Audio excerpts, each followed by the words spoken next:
Dawn breaks over the giants of Easter Island. This is the most mysterious place on Earth, adrift in the Pacific 2,500 miles from the coast of South America. For 250 years, these huge stone statues have challenged explorers. Who are these giants? Where did they come from? Some weigh 80 tons. Was this how they were moved? Why did the statue builders suddenly down tools and abandon their work forever? Mysteries from the files of Arthur C. Clarke, author of 2001 and inventor of the communications satellite. Now in retreat in Sri Lanka, he ponders the riddles of this and other worlds. There can hardly be a place on Earth that's been as extensively studied as Easter Island. Archaeologists have sketched, measured, and mapped more than 19,000 sites. But they had to jostle for space with anthropologists, agriculturalists, historians, seismologists, and plane loads of other experts, not to mention TV crews. But no one can hope to answer the central riddle of this mysterious island. No written history from the Age of Giants has ever been found, so we'll never know the purpose of these extraordinary sculptures. The statues on their rock platforms are called Moai by the islanders, the Rapa Nui people. No one knows why they were built in their hundreds across the island, but 250 years of investigation have prized some of their secrets from them. Some wear headgear, some are half buried, some look to the heavens, some stand in groups. For anthropologist Joanne van Tilburg, this is a place of pilgrimage. The giants were hewn from the rock of the Rano Raraku volcano. It's one of the wonders of the mysterious world. This amazing place is the place of creation. This is the quarry on Easter Island, Rano Raraku, where nearly all of the statues on the island were made. The Rapa Nui people made these statues using a Stone Age technology. They used stone tools and hacked into the stone with those stone tools in a prescribed manner so that it was very clear what each individual was doing. It was a very well-organized work effort. They first sort of cut out a rectangular block, shaped it slightly, and then undercut it, moved it out, and began to finish some of the details later. The Rapa Nui people believe the Moai are the living face of their ancestors. I think that these Moai represent family units and the effort of family units to move forward, to get a position in their culture, to push themselves upward with this huge status symbol that they carved and moved. The longer I work here, the less I know. That much I'm certain about. The more answers I think I've got, the more questions develop. It just seems to me like this is a place of never-ending, enigmatic thinking. This is a place of, it's been called a place of mystery, it is. I think there are questions we will never know how to form. There are answers we will never be able to get out of these silent sentinels. Freed from their volcanic bedrock, the statues went from here to every part of the island. The ancient track from the quarry at Rano Raraku was known as the Sacred Way. What's not known is just how the giants travelled along it. There are statues in the parks and streets near my home in Colombo. Most of them are much smaller than the Easter Island giants, yet erecting them was far from easy. Not long ago, the government restored a huge statue which had fallen down centuries before. Even with modern technologies, it proves to be what one newspaper called a feat that even engineers shudder to touch. So how on earth did the Easter Islanders transport and raise their giants? Even the most modern Japanese crane and mechanical diggers find raising the Moai tough going. In 1934, this French and Belgian expedition had no such technology. They made off with their Moai the hard way.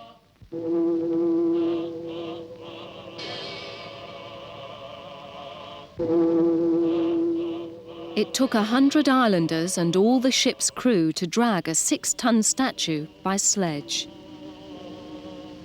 Only after a struggle did they winch it on board for show in a Belgian museum.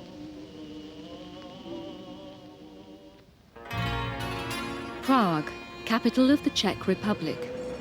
Home of a man who devotes every waking moment to shifting heavy objects. Pavel moves heavy plant for a living and for fun. The problems of moving the Moai had Pavel hooked. A giant was cast in concrete, the manpower roped in, and a legend was put to the test. It said the giants had walked. Pavel showed this could happen by rocking his giant from side to side. Today he's testing different claims. First, that the Moai were dragged on their backs over rollers. The workers of Prague are enlisted and put into harness.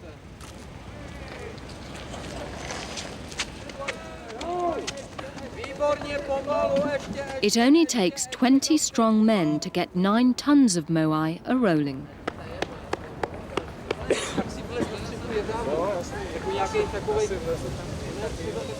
The support team's hard-pressed to keep up with the rollers.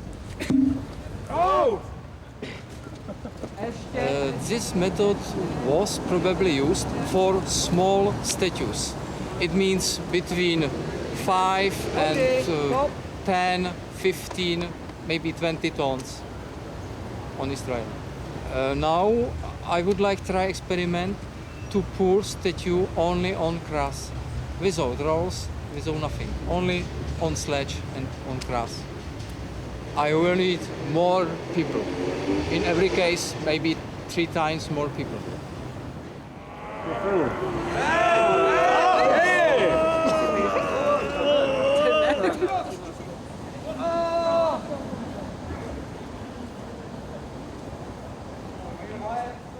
Even with 3 times the manpower, without rollers to help it, the Moai won't budge an inch.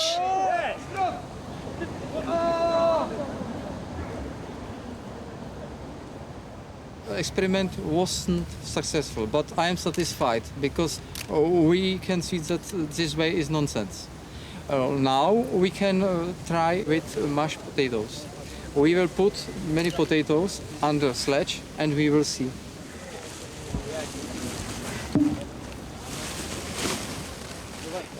People on Easter Island believe that this is solution and that sledge with statue was pulled on layer from potato smash. It's legend only. Legend speaks of Easter Islanders pulling their statues on yams, the sweet potatoes found everywhere in the Pacific, but nowhere in Prague. For Pavel, ordinary potatoes must do.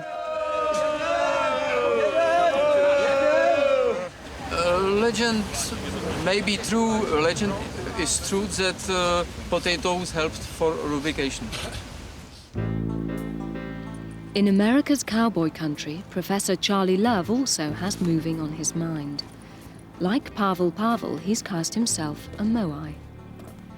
Charlie Love wanted to try out the walking theory as well, but with wooden feet on the statue, rollers under it, and a posse of choreographed cowboys. On local TV news, Charlie has pulling power. On 3, 1, 2, that's it, pull. Now here's something you don't see every day. A 13-foot-high, 17,600-pound Moai. Harder's not quite making it. But the 25 Rock Springs volunteers couldn't budge this Moai from the soft dirt. Good, it's good, keep going. Harder. Getting the giant to move can need a little 20th century help. Whoa. Watch your back out, out of the way, out of the way. Rat, uh-oh. The single greatest problem that we had in any of the moving methods was choreography. And I think perhaps that if you belonged to the lineage that this statue was going to pertain to, you might have better chances at choreographing the moving of it than if you're in Rock Springs, Wyoming with a bunch of Americans. Because getting them together, explaining exactly what you're going to do, and then having them do it in unison and not be catastrophic about it, meaning pulling the statue over or having it fall on someone, that takes a lot of coordination. We were eventually able to move the statue in terms of how far can you move it and how fast can you move it. We moved our statue on a level ground about 132 feet in the space of 2 minutes. What you're probably looking at on Easter Island is a lesson in how people can get together to do spectacular things and cooperate at a huge level. I mean, it must have taken hundreds of people, all neatly coordinated, to move some of those big ones. I think there are loads of mysteries left on Easter Island. I think the biggest one, the most pressing one currently, is you've noticed, you've been staring at this statue, it has no top knot on it. How did they get the top knots on the top of the statues? No one knows what the top knots or pukao were for. Whether they were crowns, turbans or hairstyles, only a few giants wore them. Those that did became even more awesome. Made of red volcanic rock called scoria, the top knots weighed as much as 11 tons. Hey! Oh! Hey!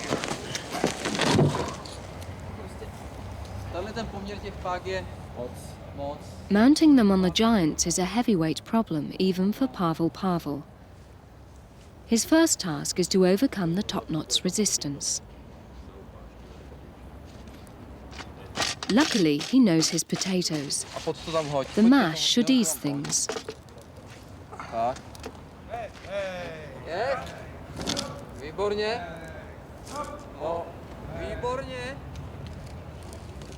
Pavel uses only ropes, tree trunks, manpower and ingenuity, all that the Easter Islanders had.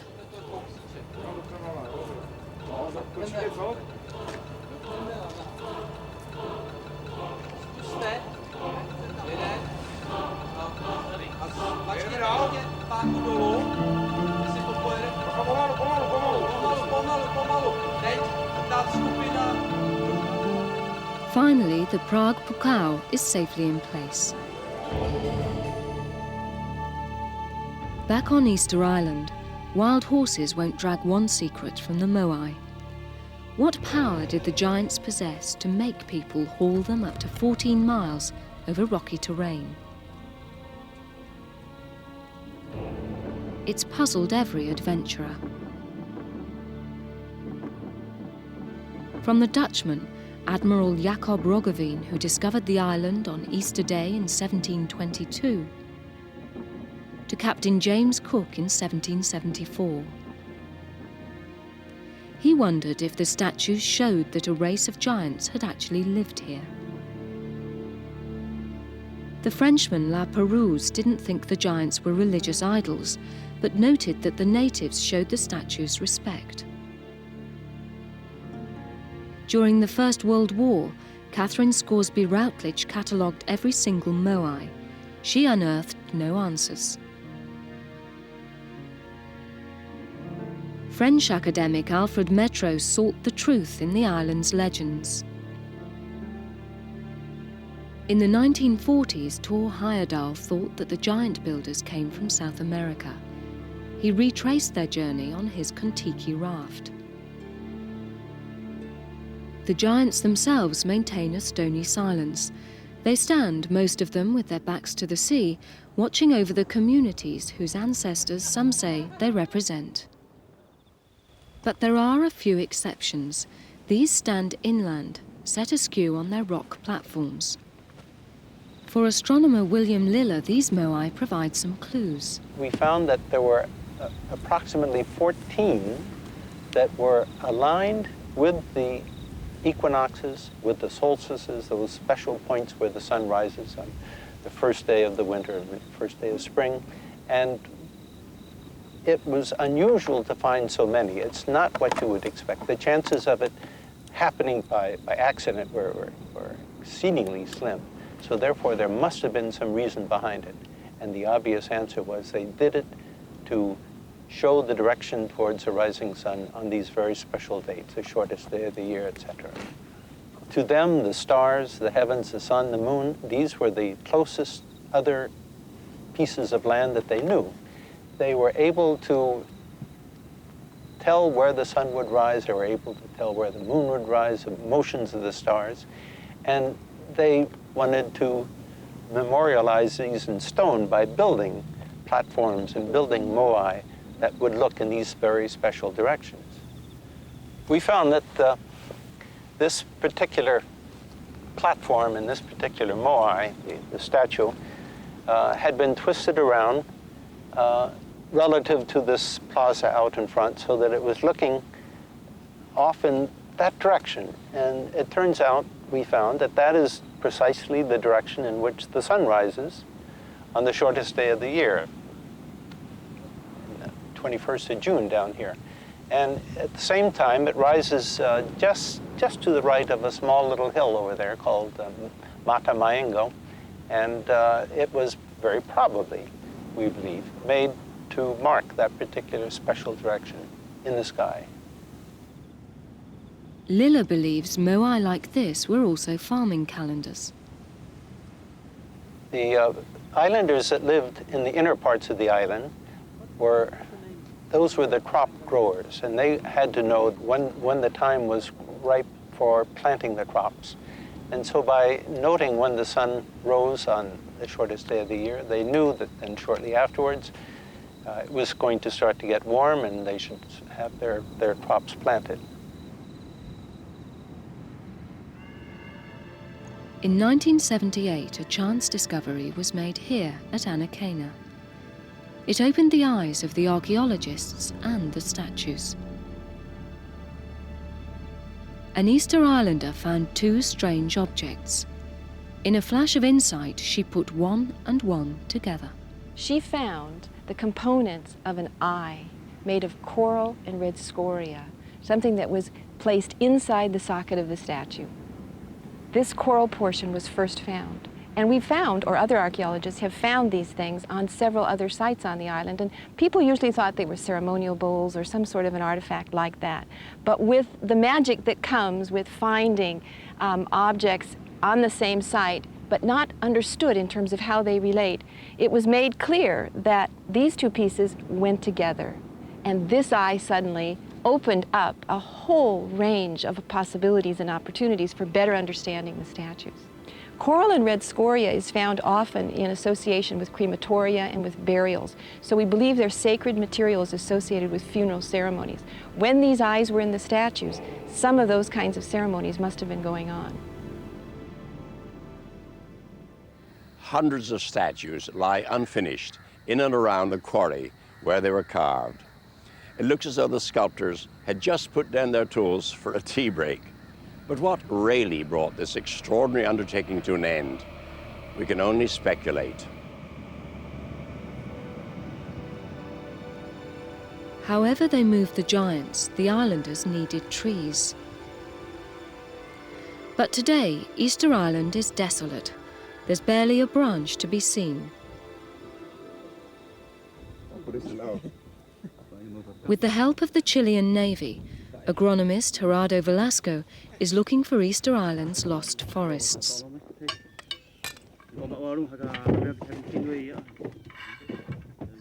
He believes traces may lie deep in the lake at the heart of this crater.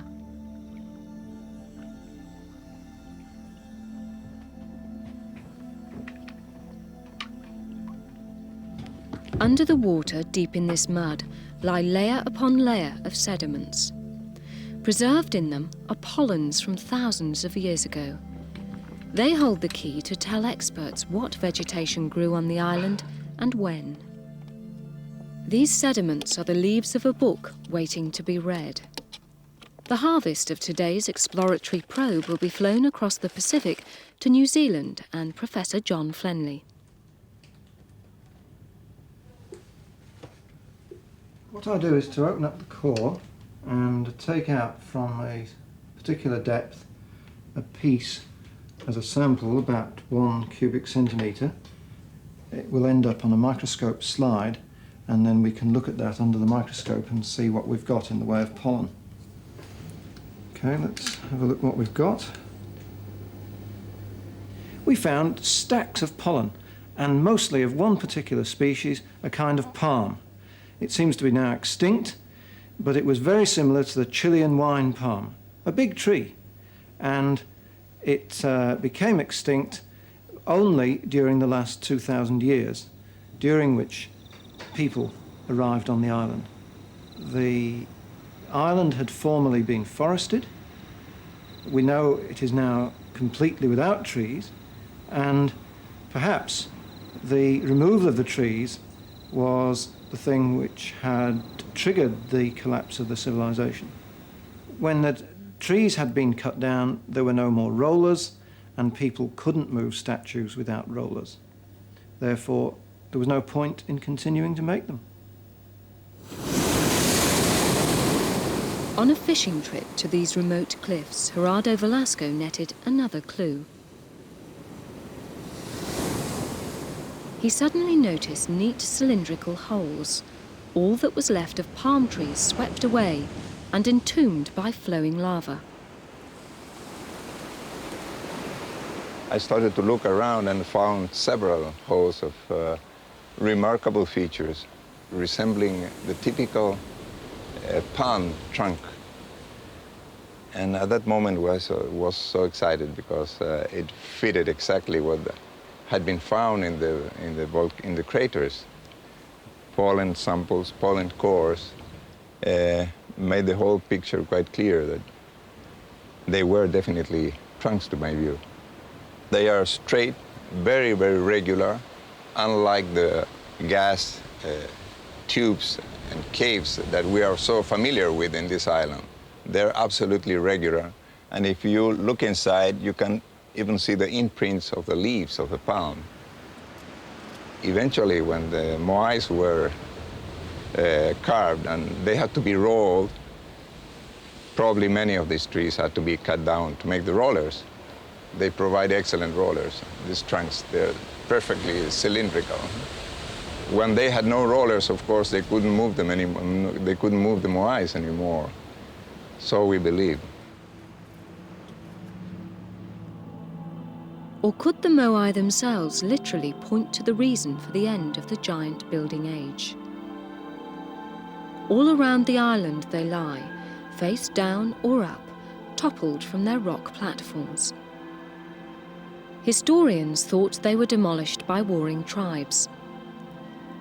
But one geologist realised that Easter Island lies at the heart of one of the world's most active earthquake zones.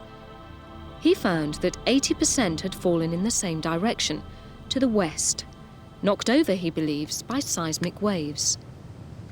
Easter Island is clear in the middle of a very active earthquake region. Yeah, this mean to me is the propagation of seismic wave in one direction from the west of the island, and you found 80% of Moai fall down in that direction. Professor Ferran concludes the statue builders tried to fight the Earth's upheavals. From building huge Moai on small platforms, they moved to smaller statues on bigger and bigger bases. But in the end, they were forced to give up. But still, the Moai continue go down, fall down. They maybe think God don't like our work. It was not the problem of tree stop the Moai, it was earthquake. I find the idea that the statue builders gave up because earthquakes kept undoing their work very plausible. It's a natural human reaction. And as for the theory that the islanders brought down their civilization by damaging their environment, it shows that we don't have a monopoly on ecological disasters. So perhaps there's a lesson here for all of us in the mysterious fate of Easter Island.